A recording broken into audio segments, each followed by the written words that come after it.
Good afternoon. Thank you for allowing me to come and be with you and be a part of your success. I'm always inspired when I have the occasion to come and walk and talk and be with young people. For as I've said numerous times, I am of yesterday, you are of tomorrow. You give me such great hope, and I have such great expectations of you. And it was not ill-founded when I had the opportunity to talk to the graduate students yesterday. Some of them were a little shy about looking me in the eye, and all I'm doing is trying to read the windows to your soul, to see how I can turn you on and keep you going forward. You represent such great promise. This is a wonderful opportunity for me. And I've chosen the topic for today's presentation. I could have named it anything. I could have said about you. That was a good title, about you. I could have named it my journey. And perhaps you may want to name it a little bit something differently. But a large part of what I want to talk to you about is what has motivated me to start from whence I come to where I am, having started, as many of you have, in very humble beginnings. No real books in the home, very little educational background from the family. And so, yes, I am a spiritual man. Make no mistake about it. And I often say, by thee I rise. By thee I rise. To have come from whence I have to where I am now, having been at the National Institutes of Health for all of those years, and to have worked in every state, to having had an impact in thousands of universities around this country. I'm on a divine journey, one that actually has been charted for me. I'm just working out the script. That's all I'm doing. But I've chosen for you today the title, Translational Research and Health Disparities. In my view, it is the nation's responsibility. It is the nation's imperative. It's what we must do, because the health of all people is critically important to the growth and well-being of this country. And I have walked this journey, I have fought on this journey, and in fact, there are many successes. You represent one of them. This notion of translational medicine, translational research or translational medicine is not a new concept for me. Because in the quiet of the night, as I pursued and chased those molecules or tried to get those products from those many chemical reactions, I thought about what is my real purpose here on earth? How can I leave big footprints in the sands and make a difference in the lives of all those that I touch? So I used to think, and I still dream, for I have dreams unmet. But I still dream about yesterday. I want to start by telling you that in my lifetime, there are a number of seminal events, things that happen in science that has made a difference in how medicine itself can impact on the lives of people. And I guess we go back to 1952 when Watson and Crick actually talked about the alpha helix. And from there, as you know, it led to DNA, RNA, proteins, et cetera, et cetera. We began to understand the foundations, if you will, of life. This is what I believe was a critical step. And then in 1963, the description of the self-renewing activities of transplanted mouse bone marrow cells. This was another significant step in the progression toward human disease, treatment of human disease. This has been used in patients receiving radiation and chemotherapy, stem cells, the beginning of the pursuit and understanding of stem cells. The next seminal event that I want to call to your attention is that in 1998, a scientist at the University of Madison, Wisconsin, successfully removed cells from spare embryos at fertility clinics and grew them in the laboratory.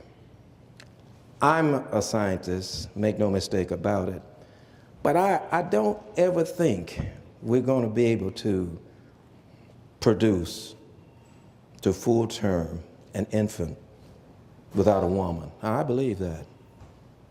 I believe that. Now, you guys, long after I'm gone, may do that, but till you get there, I'm not a believer. And point of fact is, I often equate some of the advances in science to what happened at the Tower of Babel. Some of you know about it. And when we got close to the real truth and understanding, what happened? They were no longer able to communicate with one another. We're so far from here, and it's actually thought that the mapping of the human genome was a substantial step forward, and indeed it was. I really thought, and I was right there in the midst of the National Institutes of Health, I really thought that if we mapped the human genome, we got the answer. That's the Holy Grail. And now, after we got the human genome mapped, what did we conclude? It is not that simple, folk.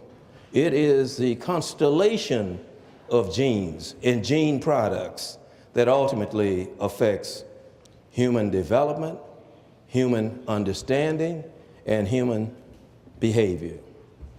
And so the NIH was involved with the mapping of the human genome, but it opened so many, it actually unraveled and caused us to incite to address many questions. However, as a result of these events, medicine of today is far more predictive, far more personalized, and as I talked to one of my organic chemists, I don't see him here just yet, he's here, it is now predictive, preemptive. We can actually go in there with those molecular wrenches, turn on and turn off various genomic events in order to control, prevent, and modify disease manifestation. Let me talk to you about what created my interest in translational research. Well, the first thing was when I was a graduate, the first thing was the synthesis of quinoline and isoquinoline. Young people, I didn't have all the advantages that you do, all of the instrumentation, all of the faculty help. I didn't have that. The March on Washington Jobs and Freedom in 1963, yes, I was there. And I began to think, how can I impact on the world? And the isolation and characterization of triterpenoid glycosides. That was my dissertation research for the PhD. And studying in the biochemical, lecturing across the state of Louisiana on the biochemical basis of sickle cell disease. I thought it was my responsibility as a scientist to go out and help people. So I was in churches, I spoke at the Tulane LSU. I did not know that they call this grand rounds. I was just going to talk with them about scientific advance and how, in fact, people need our help. I became a member of the first African-American, if I might say, member of the American Heart Association of Louisiana. I was invited to membership. I don't need membership, I need action. And so we actually developed a project where we were looking at, it was a longitudinal study looking at the effect of the roles of triglycerides, lipoprotein profile, combined and uncombined cholesterol, glucose in the progression toward heart disease. And we actually had begun to develop and analyze the blood of the entire freshman student population. That was when I left Southern University and went on to to do some additional things. And when I worked with Eli Lilly with some of the giants in diabetes, Steiner and his co-workers, Mary Root, Ron Chance, actually developing a radioimmunological assay for proinsulin and triiodothyronine, two research projects that I was a part of. And then, I guess, 3 decades at the National Institutes confirmed that I was on the right path. Just for my organic chemist, I thought I'd simply put up here how quinolines are synthesized. And in fact, it's a combination of aniline with beta diketones, I believe it is, with the catalyzed conversion of the ring formation with sulfuric acid, ultimately leading to these products called quinolines. And they have found their place into medicine. This is the kind of compound I was working with when I was a graduate student in biochemistry. I was involved in the isolation and characterization of triterpenoid glycosides. And in fact, I learned, and everything I did in graduate school, it was through my own effort. I really didn't have much of a mentor, but maybe that was good. It made me seek the truth. I found out that these were the same compounds, class of compounds that are used by Aborigines, Indians, that actually stop the heart from beating. And so it has been demonstrated thereafter that these compounds have beneficial effects. They're found in many of our food sources. They have a direct effect on blood cholesterol levels, cancer, bone health, and stimulation of the immune system, but can be, as most things, very detrimental to life itself. And I did tell you I was at the March on Washington for Jobs and Freedom at Martin Luther King. I was there, graduate student, and that helped shape my life and my career. And so I decided for the years thereafter, I would make a difference in the lives of people. The 37 years, now the 37 and a half years I spent at the National Institutes of Health was a tremendous experience for me. And when I got there, I learned full well about the mission of the National Institutes of Health. The mission of the National Institutes of Health is to evolve new knowledge for the improvement and betterment of the health of people. I said earlier, I felt very strongly that that meant me too. And so recognizing that most of us was not embraced by that agenda, I thought I'd do something about it. And that led to my doing a number of things. This is simply a reiteration of the NIH mission to evolve new knowledge. And it's a wonderful place to work, some $30+ billion, about 20,000 people, and supporting researchers throughout this country and the world, the National Institutes of Health. Secretary Heckler referred to the National Institutes of Health as a jewel in the crown of HHS, and indeed it is. Pushed back the frontiers of science and made life better. And my concern was better for us too. And so I spent a lot of time trying to use those resources, learning how to actually better the lives of people. These are the examples of the kind of things that the National Institutes of Health does. Determine the biological effects of environmental contaminants. And in fact, you ever thought about what happens when your tires wear out? You ever thought about that? Well, it gets on the highway, and the next thing, the water washes it into the drain system, and it becomes a part of your water supply. Environmental contaminants. Exhaust from automobiles. It gets into our air. And so these are critical questions as to what we can and need to do. Now, point of fact is, much of what happens in society, in fact, is a representation or a result of progress. I can't imagine how long it would have taken me to get here from Chicago if I were in a horse and buggy.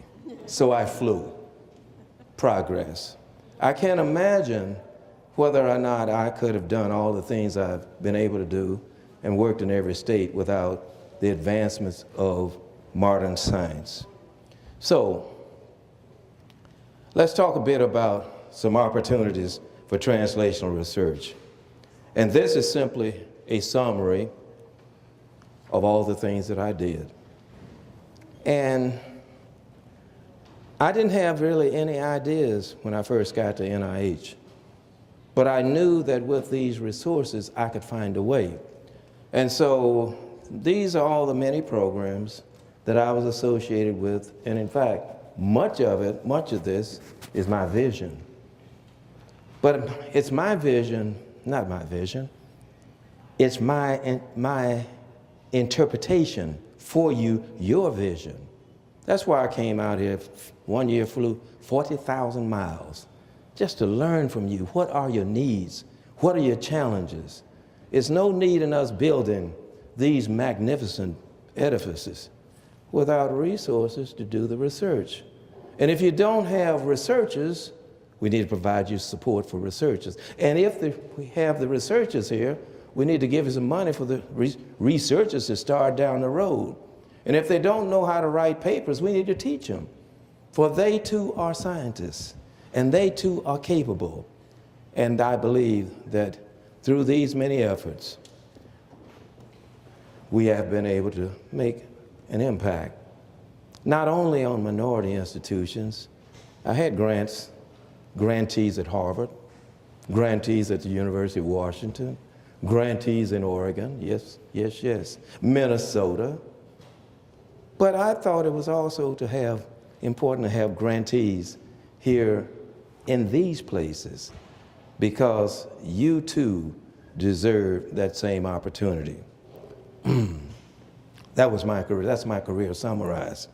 And in fact, it wasn't easy. Started out managing $4.7 million. I really thought that was substantial, and indeed it was, coming from zero. Zero to $4.7 million is significant. But when I left NIH, the budget I was managing was like over $300 million. And I guess in 10 years, we're talking about $3 billion. 20 years, $6 billion. 30 years, $9 billion. That was my responsibility, and I took it seriously. And I was just so glad that I was on the point and carrying your flag. This is just another way for you to see the impact of my effort. And this does not include SCORE, RISE, NARCH. Those are also programs that I was responsible for. A program for Native Americans. SCORE, RISE, I was involved in that. And so this is just another way of saying my career. This thing called translational research, I don't want to leave you thinking that it all begins in the clinic. No, it doesn't. The foundation of clinical research advances, more often than not, begins with basic research. But sometimes it comes in the reverse direction. A physician makes an observation and then backtracks, and I'll show you some examples. These are the programs that involve basic research. Then there was the RCMI and the Centers of Biomedical Research Excellence that actually was a movement from the basic science into translational science and ultimately clinical research. I'll talk to you a little bit about clinical research. And what this is summarized is T1 to T3, but there's also T4 research advances or research initiatives. T4 is when observations are made by public health nurses or so forth within the community. And they themselves begin to come to the ivory tower and they pursue various research questions. This is another way of summarizing that research paradigm. Yes, animals are important. Yes, instrumentation is important. DNA, RNA, protein, I've talked about that. And ultimately, to make life different in the community. This all began for this community, I believe, when Secretary Heckler appointed a group of people who, in fact, were charged with the responsibility of looking at the health of the nation. How are we doing? What is our report card as a nation? And in that report in 1985, Secretary Heckler's report, it points out that there is wide disparity in the incidence of disease and death in certain populations in this country. Hispanic Americans, African Americans, Native Americans, Asian Americans, as a result of their experiences and the resources that have been provided, die more frequently, are affected more dramatically by various diseases. And we could do better as a country. This is Secretary Heckler's report. And so in 1985, the Congress laid out an ambitious agenda through this report, and it led to the birth of the RCMI program, Research Centers and Minority Institutions. I was not a part of the development of the initial program. This emanated from the community, but point of fact is, I rolled up my sleeves and became very much a part. The reason why we need to look at this thing called health disparities from a scientific point of view. You know and I know that if we're looking for gold, we go to a gold mine. If we're looking for a needle, we don't look in a haystack. And so as a scientist, you know and I know that if indeed we're trying to understand the mysteries associated with the incidence of diabetes, we ought to look where it is most frequent. That's in the various minority populations. We need to really see how better to serve that community. And in so doing, we understand how to serve the majority community better too. And at the same time, you know, we actually are decreasing the cost of health care, which affects, it becomes a serious pocketbook issue. So health disparities is critically important for our nation as a whole and us in particular.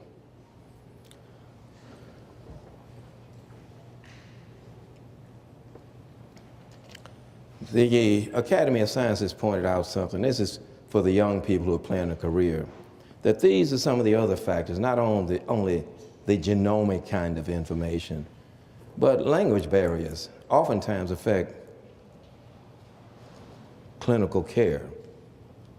And nothing is worse to go to someone as your primary care physician, and they don't even understand who you are.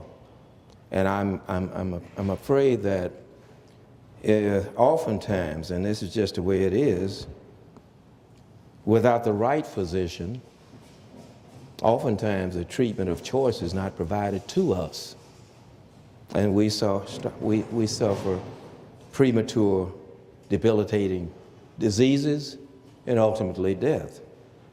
Because in the mind of that physician or that healthcare person, it is not important to save our life. That's tragic, but that's the way it is. So we certainly need physicians, physician scientists who speak our language, who know our culture, and understand us.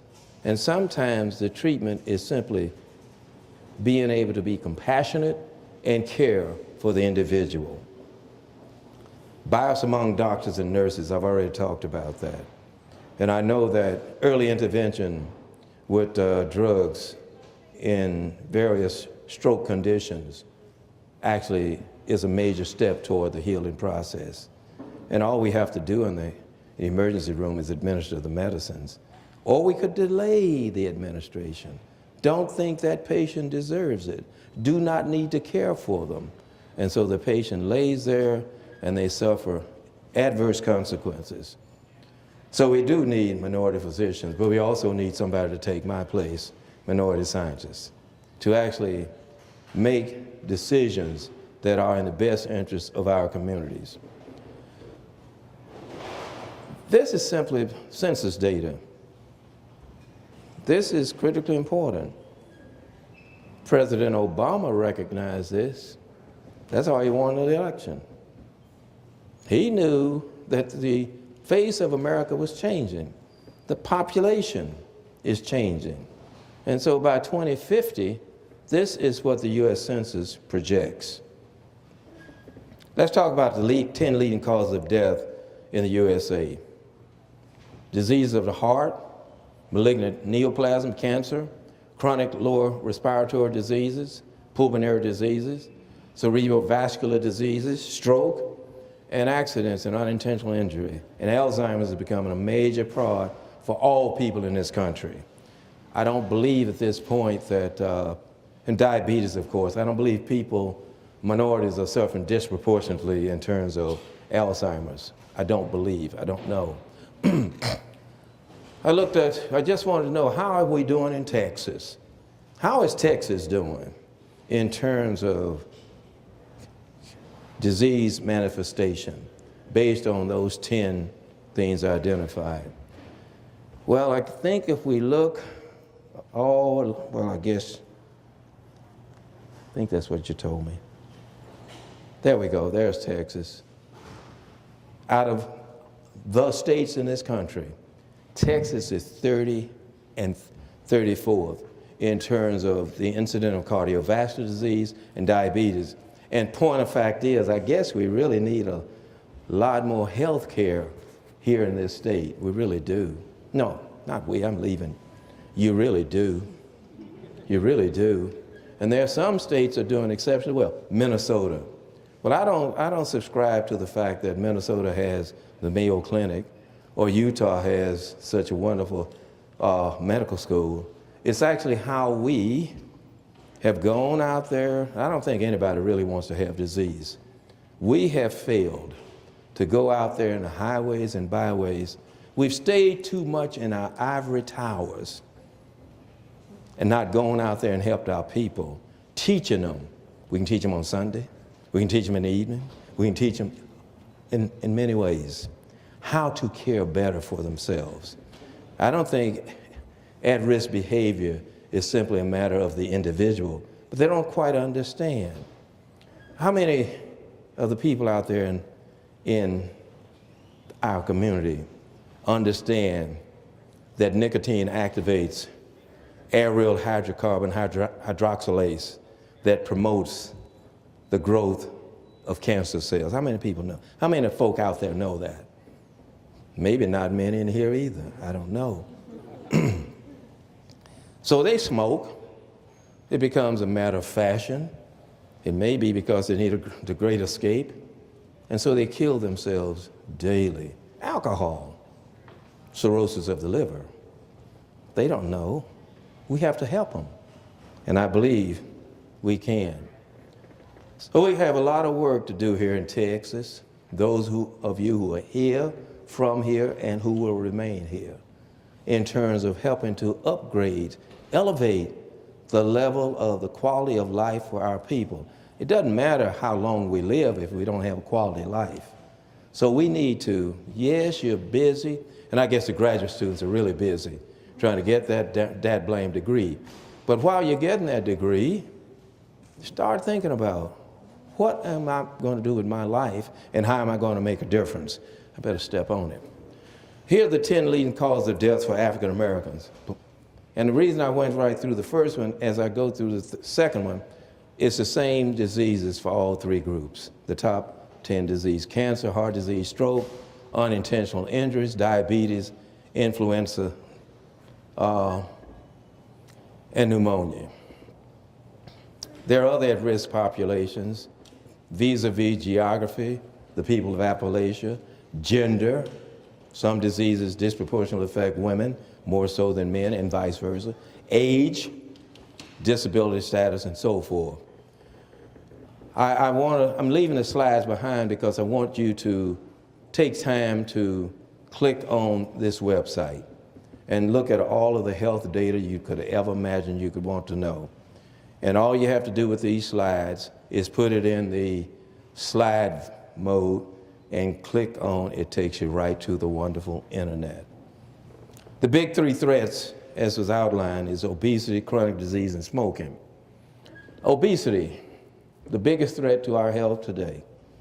I concluded as I walked around and people that I've interacted with here in Texas, we're doing okay. Maybe I'm not, but you're doing okay in terms of your weight. And so we've got to somehow find a way to treat ourselves well. You can run if you like, and at some point you're going to start just walking because you've worn out all the stuff that separates bone from bone. But you can walk forever. You can go to the gym. I don't like to be indoors, so I'm not a gym rat. I'm not pumping iron. My sons do. But there are ways that we can deal with this problem of obesity. It's one of the fastest growing health issues in the nation. As you are aware, it contributes to heart disease, diabetes, general health. 27% of Americans are obese now as compared to 11% in 1990. We're getting bigger and bigger and bigger and obese, heart disease, and in fact, many of our health disease. And one thing I can say about my colleagues here in Texas, San Antonio, you sure like to feed me. I have been eating more. I've been trying not to eat so much, but I love food, as you do.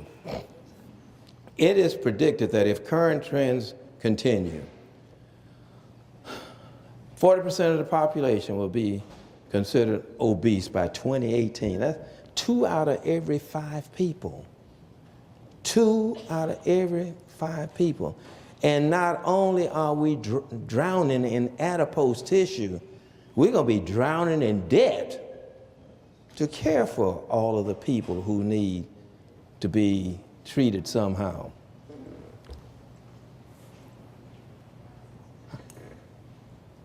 This is all about what happens in diabetes. And it talks about, and I apologize, but I couldn't figure out how to keep the blue-black background and see what was there. But if you click it on and turn it to white, you can see everything. So I apologize. But diabetes is saying here that by the year 2020, it is estimated that $500 billion will be spent on treatment and care for diabetes. And I have diabetes, and I take drugs, prescribed drugs, I should say.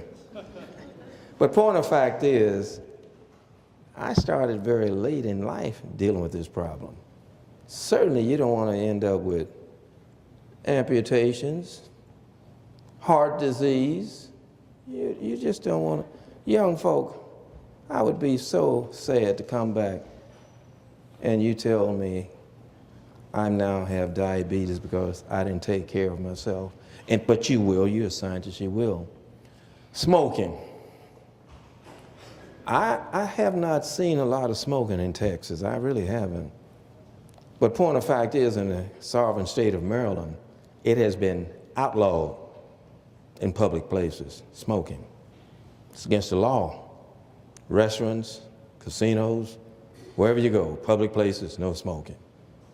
That's the way it is. And you can smoke in your house. You can make your house a cancer ward if you like. But I'm just delighted that I don't have to live with people smoking all the time. This is just a ranking of all the states in terms of these various factors. Texas is number 44. Cause of death in the United States. This is simply saying some of the same things over. The major causes: heart disease, cancer, stroke, chronic obstructive disease. Infant mortality, a major problem. And especially, infant mortality is a major problem in the African American, Hispanic American, and especially American Indians. And part of the contributing factor is not being able to get there and have a physician help you along the way in terms of caring for yourself, as well as young girls, or girls younger and younger and younger. are becoming mothers. And so infant mortality is going up as a result of that. Disease of the heart in women. This is a major problem for women, and it appears that Hispanics, you're doing quite well. American Indians, Alaskan Natives, and so forth. But I'm not sure if anybody in here can classify themselves uniquely in one of these categories. Turns out in my case, I have Caucasian heritage, have American Indian heritage, I have Irish heritage, and I believe Negro. Stroke, major problem. 40% more likely to die are black people. And that's a large contributing factor is diet. Diets rich in saturated fats. That's why when I eat my fresh pork, I do eat it, I actually put it over a grill and really melt the fat. It's called barbecuing. But melt the fat where it actually leads to meat. It's not the protein in the pork, it's the fat that gets you down. Native Americans, diet again, Hispanic. Oh boy, some of this Espanol foods I've been eating, they actually are rich, delicious, and cause major problems. Kidney disease. No one should ever die in this country from kidney failure. You know, that's what I've been told by nephrologists. However, if you're not getting dialysis, if you're not getting kidney, you're not on the transplant list, and that's probably political too, I don't know. I haven't had to deal with that. But if you're not getting proper treatment, you will die. End-stage renal disease. Here's the incident of end-stage renal disease. Blacks, Native Americans, Asians, Hispanics, and non-Hispanics population. Here's the gross estimate of the cost due to end-stage renal disease. As we can see, without minorities, the number goes down. The excess cost as a result of minorities makes it 77% greater than the rest of the population. Cancer continues to be the leading cause of death in the U.S. CDC estimates that if tobacco use, poor diet, and physical activity were eliminated, 40% of the cancers would be eliminated. But I do want to tell you, cancer is not a new disease.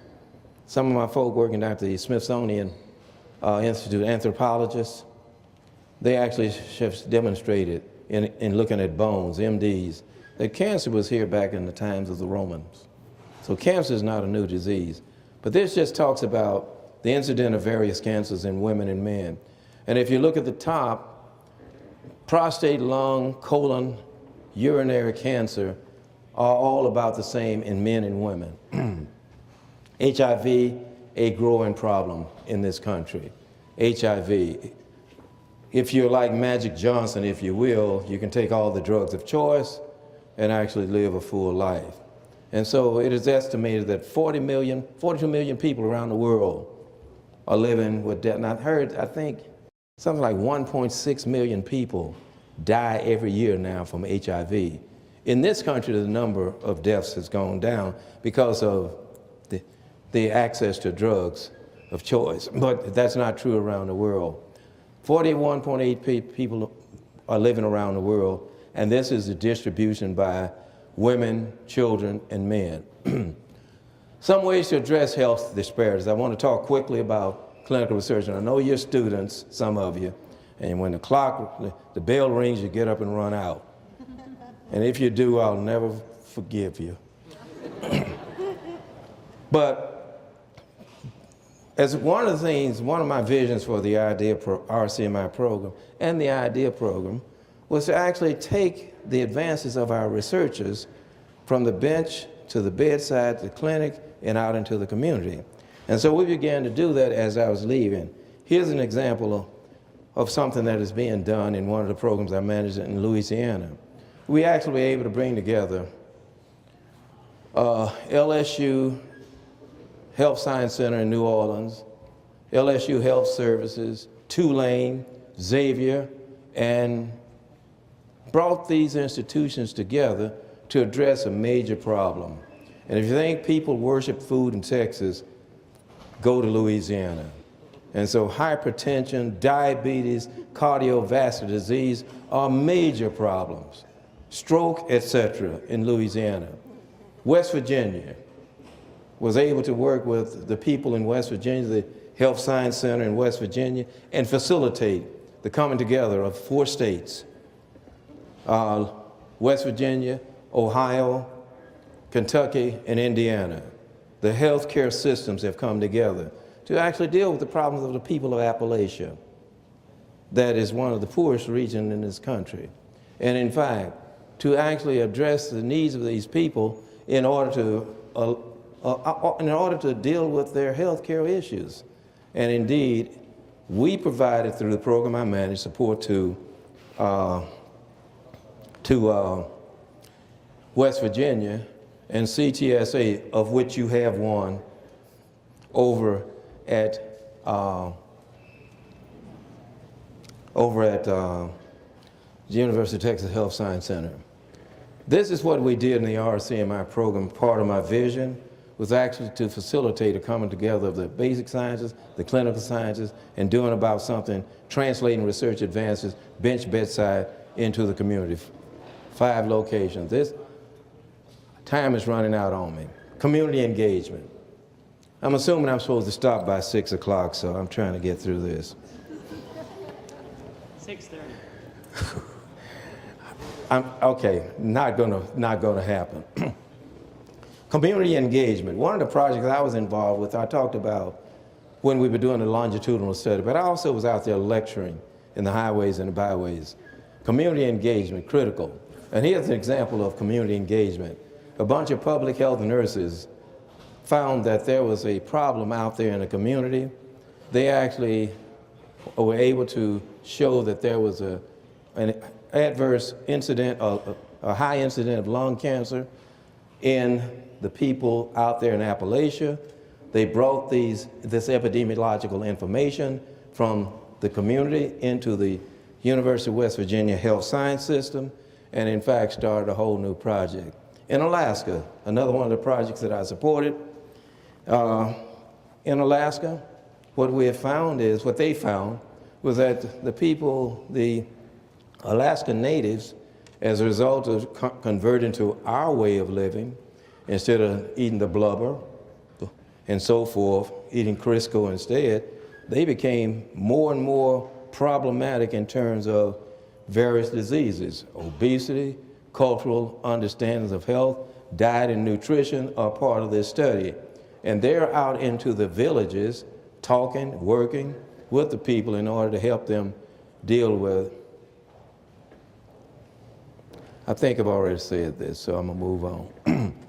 I want to talk lastly, I think, about the RCMI translational research, because I think one of the critical things that needs to be done is to actually have a critical workforce actually pursuing critical mass of people doing research. And none of the RCMI institutions have that critical mass. That's just the way it is.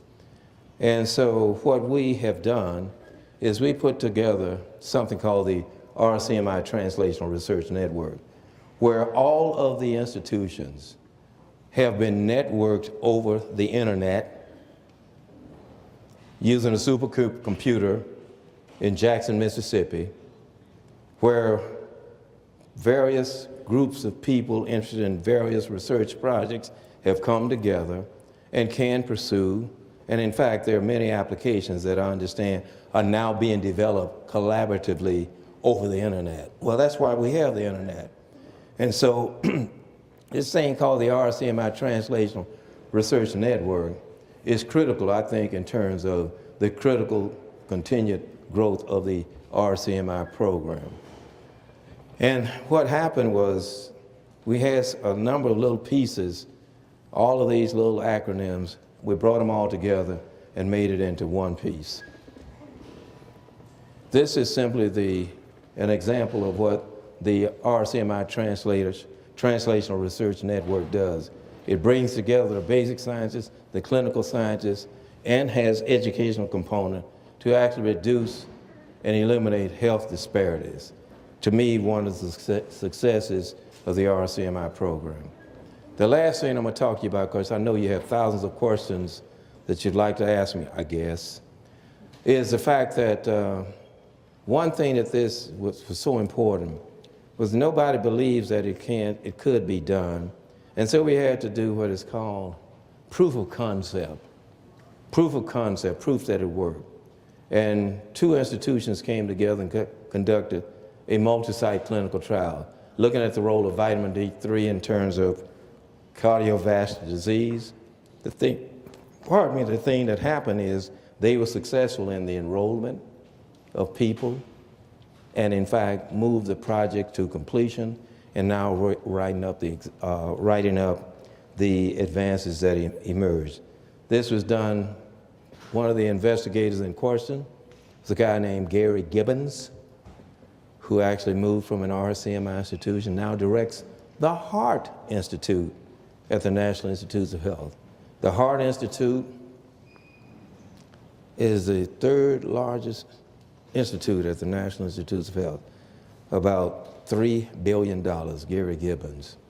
So why don't I stop here? I'll leave all the slides with you, and I'll be delighted if we can stay as long as you like to answer whatever questions you have about anything that I talked about or anything you always wanted to know about.